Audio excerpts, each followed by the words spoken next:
মোনা বিহানের কাছে গিয়ে বলে, বিহান, তুমি এসব বিশ্বাস করিও না, তোমাকে এসব বিশ্বাস করতে হবে না। মোনা তখন কম্পাসের কাছে গিয়ে বলে যে, কম্পাস, তুমি বেশি উড়িও না, আমি তোকে বলছি তোর মাথার সিঁদুরটা মোছ, সিঁদুরটা মোছ। বুঝতে পারছি তুই মাথার সিঁদুর মুছবি না, ঠিক আছে, তাহলে আমি তোকে সিঁদুরটা মুছে দিচ্ছি। মোনা যখন কম্পাসের কপালে সিঁদুর মুছতে যায়, ঠিক তখনই পিছন থেকে মোনার হাত ধরে বলে যে, তুমি ওর কপালের সিঁদুর মুছবে না। তুমি একটা মেয়ে হয়ে আর একটা মেয়ের কপালের সিঁদুর মুছতে তোমার বিবেকে একটু বাধা দিল না? তুমি কি করে পারলে মোনা এরকম কাজ করতে? ঋতুজা তখন বলে যে, মোনা যে কাজ করতেছিল সেটাই তো ঠিক ছিল, কারণ বিহান যেহেতু বলেছে বিহানের কিছুই মনে নেই, তাই এই বিয়েটাও ঠিক নেই। বিহান যেটা বলেছে সেটাই সত্যি। বিহান তখন বলে যে, মম, আমার সত্যি মনে নেই। আমি যখন জ্ঞান ফিরে দেখতে পারছি কম্পাসকে দেখেও আমার মনে হয়নি যে কম্পাস আমাদের সাথে চালাকি করছে। বিহান তখন বলে যে, আমাদের এখানে অন্য কারো ষড়যন্ত্র আছে, আগে তাকে খুঁজে বের করা হোক, তারপরে হবে কথা। কম্পাস তখন বলে ওঠে যে, একদম সঠিক কথা, নিশ্চয় আমাদের এর পেছনে কারো হাত রয়েছে, তাকে আগে খুঁজে বের করা হোক। আমাদের সাথে কেন এ প্রতারণাটা করছে সে? ওই বদমাসটাকে যখন আমি ধরে আনতে পারবো না, ওনাকে আমি এমন চাপড়ান চাপড়াবো সে নিজেও বুঝতে পারবে না, কারণ সে আমার একদম লাইফটাই যে নষ্ট করে দিয়েছিল, আমার লাইফটা যে শেষ করে দিয়েছে। ঋতুজা তখন বলে যে, তোমার লাইফটা একবারে নষ্ট করে দিল?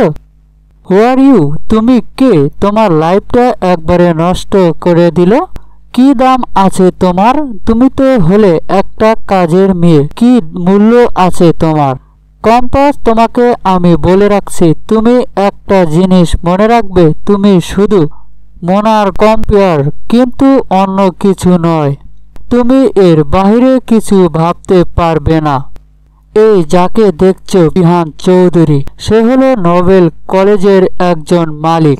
তুমি বিহানের জীবনের সাথে তোমার জীবনকে তুলনা করছো? How deer you?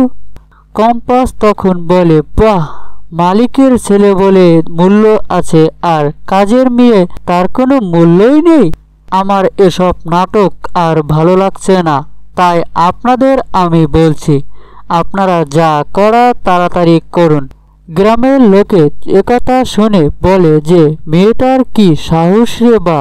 মেয়েটার কথা শুনে তো আমি মেয়েটার ফ্রেন্ড হয়ে যাচ্ছি। ঋতুজা তখন পুলিশ অফিসারকে বলে যে, এই ঘটনা যেহেতু জঙ্গলের ভিতরে ঘটেছে, আশা করি এই ঘটনা এই বাহিরে কেউ জানতে পারেনি। যা ঘটার সেটা তো জঙ্গলে ঘটেছে, এলাকার লোক তো আর জানতে পারেনি। পুলিশ অফিসার তখন বলে, হ্যাঁ, বাইরে কেউ এখনো জানাজানি হয়নি, কিন্তু আমাদের দেশটা অনেক ছোট, তাই জানাজানি হতে খুব একটা সময় লাগবে না। ঋতুজা তখন পুলিশ অফিসারকে বলে, দেখেন, আপনারা এই ব্যাপারটা যাতে করে জানাজানি না হয় সে ব্যবস্থা করুন, সেটাই ভালো হবে।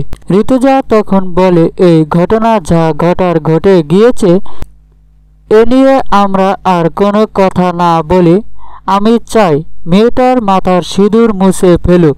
আমার মতে এই মেয়েটা মাথার সিঁদুর মুছে ফেলুক এবং যেমন ছিল তেমনই থাক। এই ঘটনা নিয়ে আলোচনা হোক এমন কিছু আমার মনে হচ্ছে না। ঋতুজা তখন বলে যে, আমরা কাল সকালে বিহানকে নিয়ে এখান থেকে চলে যাব, আর এই আলোচনা এখানেই ধামাচাপা পড়ে যাবে।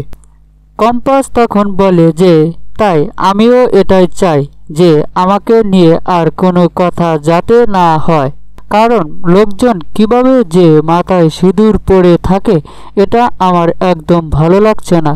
মাথায় যেন বোঝা হয়ে আছে, মাথায় যেন কি বিড়বিড় করছে, একদম ভালো লাগছে না আমার। আমার মাথায় কেন যেন সুরসুর করছে। এই বিয়ের কোনো মানেই হয় না আমি মনে করি। কম্পাস তখন বলে যে আমি কি আপনাদের ওয়াশরুমটা ব্যবহার করতে পারি? আমি একবার ওয়াশরুমে ঢুকে আমার মাথার সিঁদুরটা ধুয়ে আসতাম, কারণ আমাকে অনেক বোঝা মনে হচ্ছে। ঋতুজা তখন রকলেশকে বলে, রকলেশ তুমি কেন বারবার মেয়েটাকে আটকাচ্ছ?